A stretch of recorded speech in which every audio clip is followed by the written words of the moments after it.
երկրաշարժը նաև կներկայացնենք 1988 թվականի դեկտեմբերի 7-ին 11:40 տեղի ունեցած Սպիտակի երկրաշարժը։ 1988 թվականի դեկտեմբերի 7-ին տեղի ունեցավ ավելի երկրաշարժ Հայաստանում։ Զոհվեցին մոտ 25,000 մարդ, տուժվեցին մոտ 500,000-ը,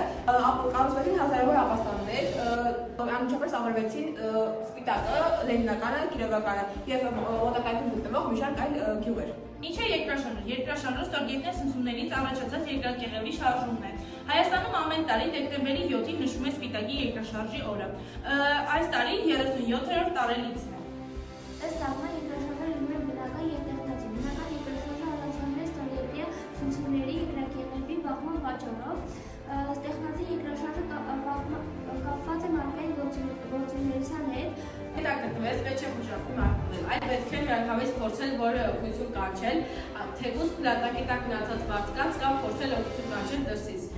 Պետք է ցուցաբերել առաջի օգնություն։ Դա իր ամբողջ տարածքում գտնվում է երկրաշարժահատակ գոտում։ Հնարավոր է կանխագուշակել երկրաշարժը, նույնիսկ նրա տեղն ու վայրը, սակայն ոչ ճշգրիտ ժամանակը։ Սպիտակի երկրաշարժից հետո մեծ օգնություն է ցուցաբերել Շահ Ազնավուրը Հայաստանին։ 1993 թվականին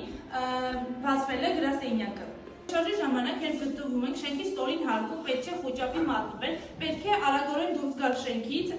եւ դուրս գալ բաց տարածություն, որպեսզի շենքերը կամ հաղորդալարերը չփլուզվեն մեզ վրա։ Եթե գտնվում ենք շենքի բարձրահարկ հարկերում, չենք փորձում շենքից դուրս գալ, քանի որ կարող է շենքը փլուզվել մեզ վրա։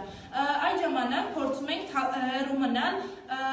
հիմնական պատերից եւ պատուհաններից, փորձում ենք թաքնվել անկողնու եւ սեղանի տակ։ Երկրաշարժը շատ ուժգին չի եղել, հնարավոր է նաև կարող է վնասված լինեն տան էլեկտրալարերը կամ գազի արտահոսք պետք է նայեն, որ հանկարծ չլինի։ Սեյսմիկ գոտիներն են Շիրակը, Լոռին, Տավուշը, Արագածոտնը, Կոտայքը և Երևանը։ Միջին սեյսմիկ գոտիներն են Արմավիրը, Արարատը և Սյունիքը և ցածր սեյսմիկ գոտիներն են Վայոց ձորը և Գեղարքունիքը։